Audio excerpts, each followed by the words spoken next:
So glad that y'all are with us tonight. Oh, it's so good to see so many faces.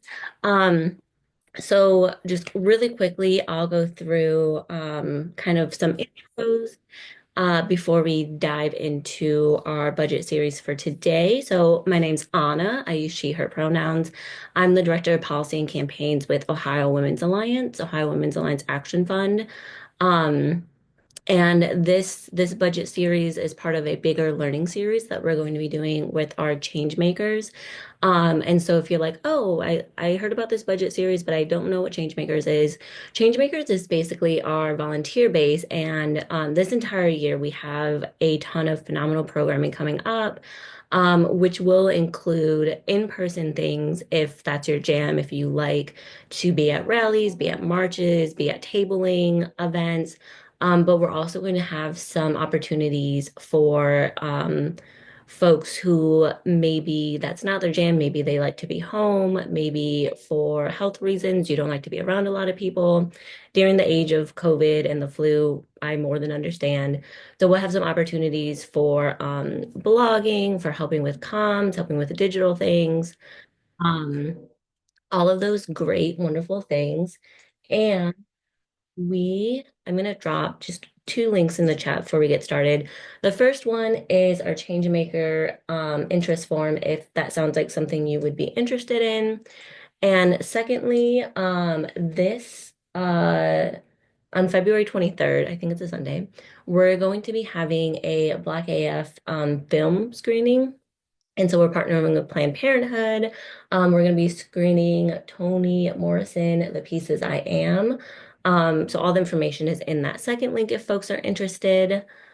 Um, and I will pause there and hand it over to the lovely, amazing, super genius Catherine Poe. And Catherine is going to go through kind of a budget 101. What is this kind of giant thing that we hear about all the time, but maybe don't talk enough about?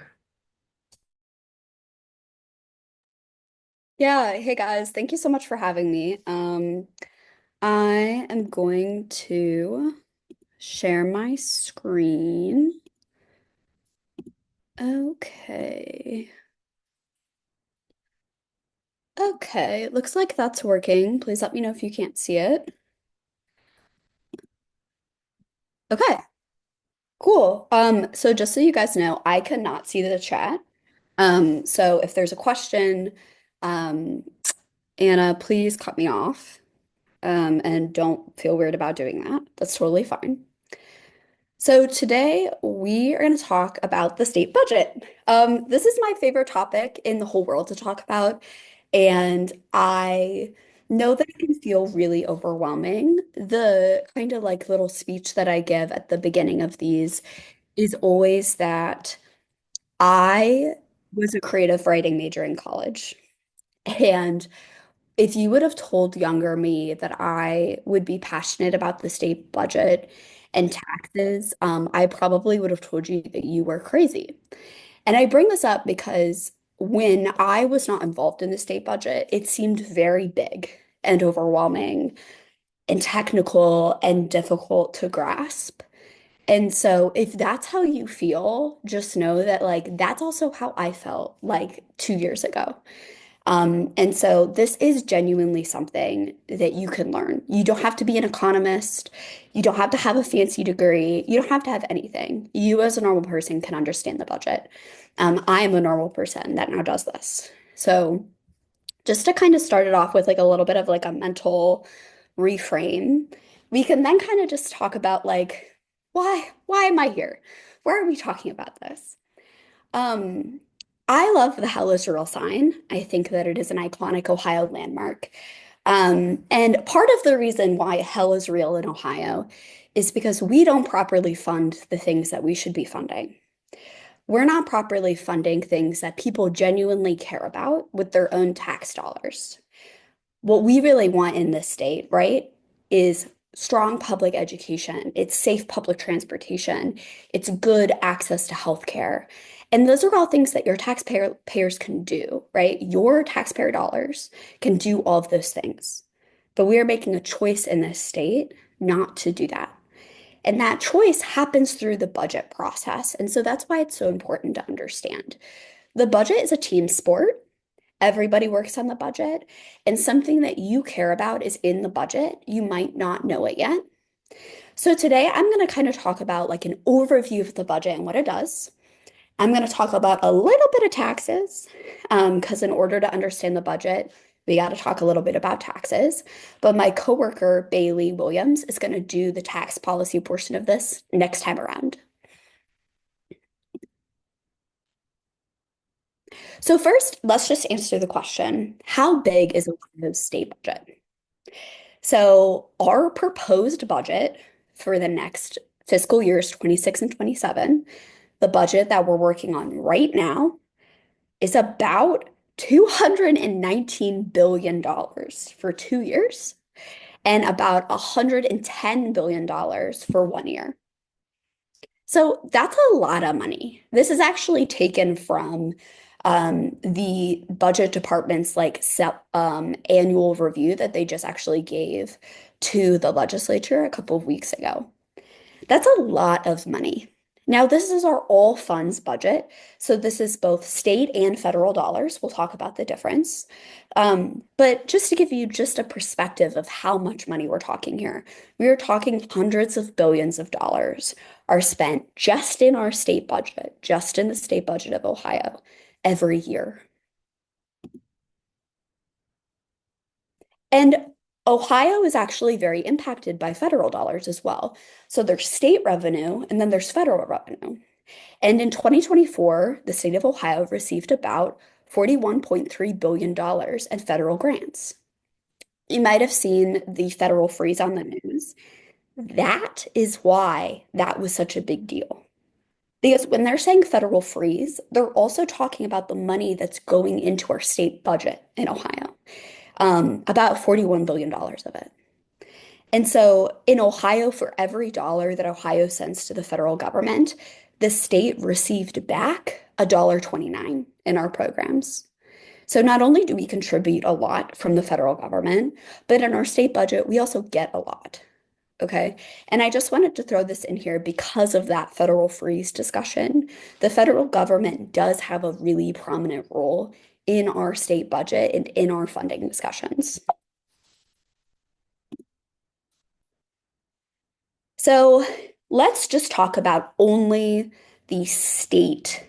So let's talk about like what the state money that we have pays for. This is a pie chart that shows the entire general revenue fund. So that's your tax dollars. Those are your state tax dollars and what they actually fund. And you can see that they fund two big things right away, Medicaid and K through 12 education. And then they fund a lot of other tiny little pots of money, higher education, healthcare, the general government fund. These are all things that your tax dollars fund. But about half of that is Medicaid. And about 1/3 or a quarter of that is K through 12. So this is the answer to where your tax dollars as an Ohioan actually go. Then this is a pie chart that shows how we raise our money. So in Ohio, we raise money from citizens using a couple of different things. We primarily fund our state government through the sales tax, and we also fund our state government through personal income taxes. Then you have other revenue. That's things like the casino fund, that funds our K through 12 education. But those two big pots of money that go into our state budget is the sales and use tax and personal income tax. Now we're going to have an entire session on state taxes. But I think that this kind of sets the stage for showing you that like this is your money. This is the money of Ohioans, and this is how they get it. And so it's important to understand that when you're thinking about, okay, so like where does that go and how do we use it? So you've heard me talk about the budget. This is the timeline for the budget and how we do the budget here in Ohio.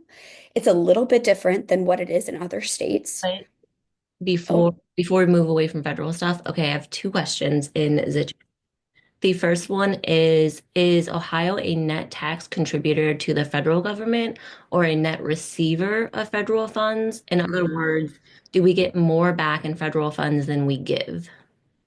Yes, we get more back in federal funds than we give. Okay, and then the second one is what is the other revenue? So, other revenue is typically something that is like a specific tax that goes to a specific place. So, we have like casino money, the sports betting, that those dollars go to from one thing to a specific thing. So they're not necessarily put into like the general revenue pot in the same way that other types of funds are. Perfect. And that's it. And for everyone else, feel free to keep throwing your questions in the chat, and I'm going to collect all of them. And just for the sake of time, Catherine and I will run through them, answer them, and then get them back to you in the next following weeks. Okay, yeah, great, sounds good. So, as I was saying, we have the budget timeline. Right now, in February of 2025, is when we actually start the budget process in Ohio. So from now until July 1st, we will be working on our state budget here in Ohio. We do this every 2 years. We do this the first 6 months of our 2 year General Assembly. And we are in full swing of it right now. Right now, the House is currently hearing the budget bill. It is HB 96. That bill is 5,000 pages long. I think it's a little under 5,000. And they are going to hold hearings on that. And then the Senate will hold hearings. And then the governor will sign it on July 1st. So we are actually like right smack dab in the middle of budget season right now. So when I say the budget, what am I talking about? Like what even is that? So the budget in Ohio is actually four different pieces of legislation. So a budget is just a bill that spends money and spends a lot of money. So in Ohio, we have the main operating budget, which is basically the big bill, HB 96, that funds all of our programs. So it funds Medicaid, it funds schools, it funds all of these cool healthcare programs that we have. Narcan and the opioid epidemic. Project Dawn, which is how we do that, is through our main operating budget. Then we have two more budget bills, the transportation budget bill and the workers' compensation budget bill, all of which pass at the same time. So when we're talking about the budget, we're actually talking about three different pieces of legislation, with the primary one being that first main operating budget. Then this one that I have highlighted in yellow, the capital appropriations budget, happens at a different time during the cycle. So all of these ones that are in green are the ones that we're passing right now. And the one in yellow is one that will be passing next year. And you might often hear, we'll talk about policing and building prisons. The difference is that funding the police officers themselves and the program to train them would be something that was passed in the main operating budget. Whereas building the prison, like physically building it, is something that would pass in the capital appropriations budget. And so you can see as an organizer why it would be really interesting or important to understand the difference between those two things. Because in one scenario, you might be fighting police officer training provisions, and in the other, you're fighting the building of like a new physical prison. And so that's how I typically differentiate between the two. So this is a kind of overwhelming chart, but these are the different agencies and departments that we cover at Policy Matters Ohio, and the percent of federal funding that it's made up of, and how much money we spend on this thing. So this is from last budget cycle. But you can see that the Department of Job and Family Services is actually 71% federal funding, while something like the Department of Youth Services, which is our pediatric or our juvenile detention centers, is only 6% funded by the federal government. And that's really important to know because agencies and programs that have less federal funding have more control from the state. So in K through 12 education, that is actually a program that's funded by the federal government about only 20%. So the state actually has a lot of power with your taxpayer dollars over what happens in K through 12 education, which is why we have something like charter schools, because that's money that people here in Ohio can actually impact. And so this can kind of give you a sense of who has the most power over what type of program. Now, I'm going to give like a specific example of how this actually works. So we're going to talk about childcare, which is a topic that I have written a lot about with my co-author, Allie Smith. Um, and so for childcare, and when I say childcare, I'm talking about like publicly funded childcare in our state. We fund publicly funded childcare through two sources of federal revenue, through the federal childcare block grant and through TANF dollars, which is another block grant. Those two block grants make up 75% of all of childcare funding. And that's really important because that means that something like a federal freeze would really, really impact Ohio's ability to provide free childcare. And it also means that when the state is kind of allocating those dollars, they're only allocating some of the general revenue. And so that gives, that means that we have to meet certain federal standards in order to provide those services, which can be both good and a bad thing. So this is kind of what it actually looks like to fund childcare in the state of Ohio. And this is what that actually looks like in practice. So you can see over here that the federal government pays for, this is what the federal dollars pay in, this is what the state pays in, and this is everything that that money pays for.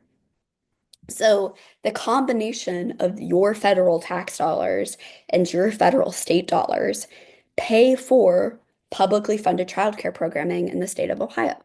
And here's how. They pay for Step Up to Quality, which is our like quality measurement system for childcare. And then it also pays for our kindergarten readiness programs. It pays for licensing childcare workers. And so this is kind of a way that you can look at like, we raise this money, and this is the specific program that your money is actually going toward in real life. So I'm happy to answer any questions that you guys have about the state budget. But essentially, if you are going to take anything away from this, know this. Your state tax dollars do go to specific programs, and your lawmakers are making decisions about where those things go. And the way that we impact those decisions is by being involved in the process of making them. And that means calling your lawmakers and representatives. It means staying engaged in the process and picking on issues that you really care about. But just know that like your state tax dollars aren't just going into the void, and it can really feel like that sometimes. But they are going somewhere, and you do have some control and should have control over where they go. So I will take any questions that you guys have. I think I got through that in about 20 minutes, which is awesome.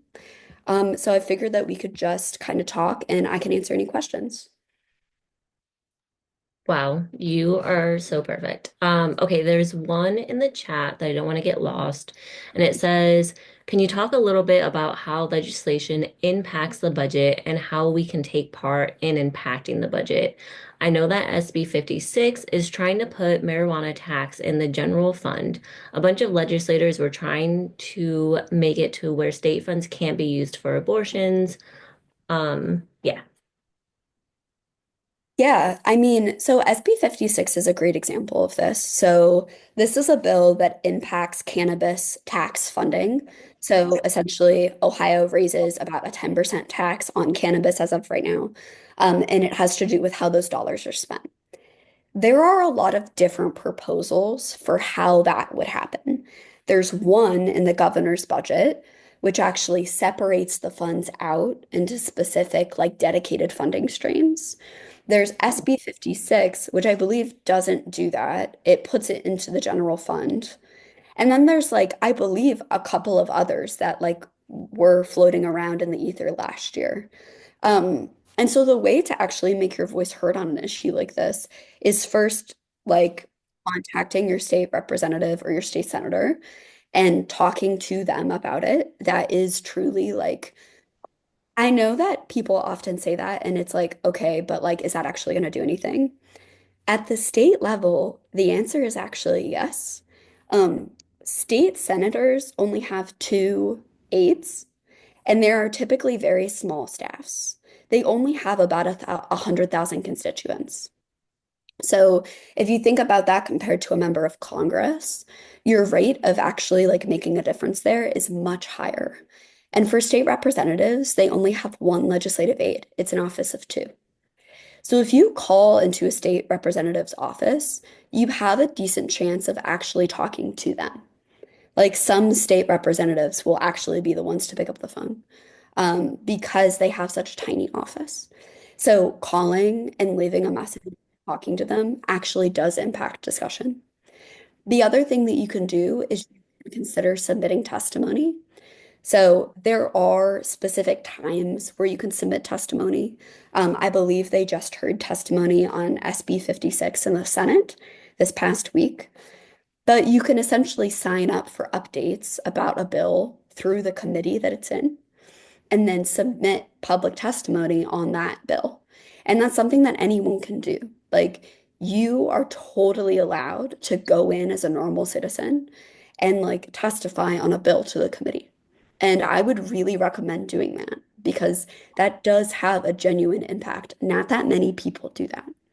You see on a bill like SB1, the Higher Education Destruction Act, they had 200 people show up. And while they did still pass that bill, it made a difference. They were shocked. Like things like that actually really matter. So I would encourage you, if you get the opportunity, to actually go do that. It does like mean something to them. They do notice when that happens. Nice. And then another one is the obvious question, maybe how much do we project to not get from the feds this year? So right now, we are probably going to get about that like $41 billion number, there that $43 billion number. We won't know for sure until they end the budget season. But, the federal freeze and Congress makes that a little bit more unsteady this time around. Congress is about to go in. They're working on it right now in the reconciliation budget. And there are serious concerns that they could cut back some of these programs. And so, again, it can often feel like you're like speaking into the void. And it's like, where does this money go? That that federal money is going directly into state budgets across the country. And if Congress cuts those dollars, then it therefore impacts that state budget.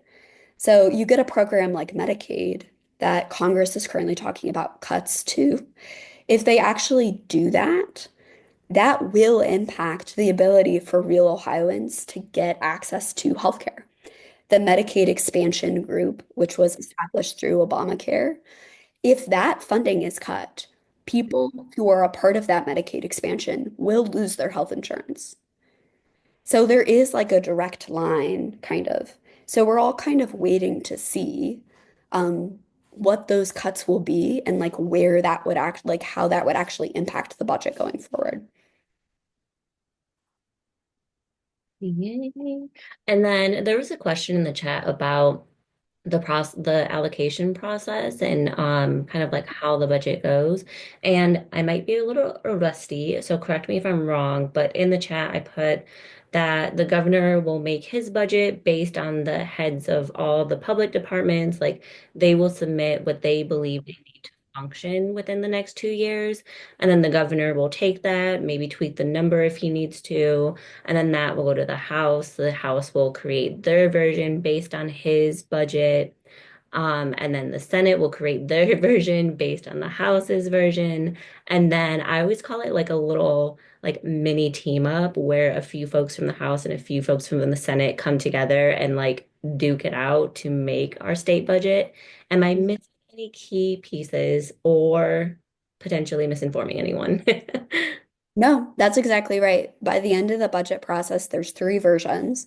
There's the governor's version, the House version, and the Senate version. And then the House and Senate fight about what version and what um, provisions in each version are going to win out. And then they send that final version to the governor, and the governor signs it. That is the whole process. It is very long. It takes 6 months.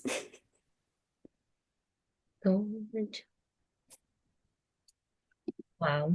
Good to know that I still got the budget in my brain a little tiny bit. Beautiful. We have a minute left if anyone has any lingering questions, thoughts.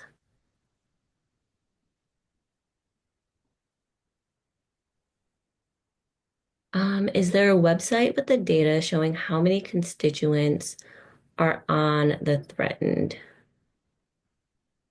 Mhm. So it kind of depends on what program. The National Centers for Medicaid will track all of this. So for Medicaid, that's where it would be. But Policy Matters Ohio does specific reports about these things when they come through. And so depending on the topic area, but it's a lot. Like it is most people who receive some sort of federal benefit would be impacted by this.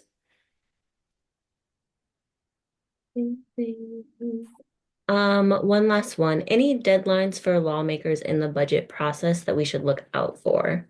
Ooh, that's a good question. Yes. So I think right now they are going to have the budget out of the House by the end of March. And I think they are going to have the Senate version out by the end of April or May. So that's a really fast timeline. That means that in the House right now, they're starting the process of of hearing testimony from the public. That's way, way earlier than any previous time in the past doing it. So, but they have to have it signed by July 1st. So, um, the timeline might change before then, but the ultimate final deadline is July 1st. Yay. Amazing. Beautiful. Okay, y'all. We made this 30 minutes on purpose so that we could do it short and sweet. And like Catherine said, we're going to be doing a part two and part three. Those dates are ongoing, but our part two, we're going to dive into the tax system and how it works in Ohio. There's something called regressive taxes and progressive taxes. If you want to look it up and give yourself a little spoiler, feel free. But that will also be about 30 minutes. And then our last part three session is going to be a panel. So we're going to bring folks together who use the budget, rely on the budget on one way or another, just so that y'all aren't only hearing from us about how the budget matters, but you're hearing from folks who quite literally their programming relies on the budget. So we're really excited about that. We'll be sending out the dates as soon as we get them. And one last little linkadoo before we all hop on out of here. This first link, again, is the Changemakers link. And that is going to be basically how y'all get updated information about this budget series and other learning series that are coming up. We'll have a ton about reproductive justice, how to run a campaign, different things like that.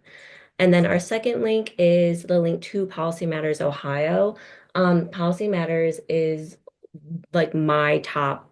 research toolkit. All of their research is phenomenal. If you are interested in quite literally anything going on in policy in Ohio, they have it. They have research. They have longer reports if you're looking for that. They have shorter snapshots if you're looking for that. So highly, highly recommend.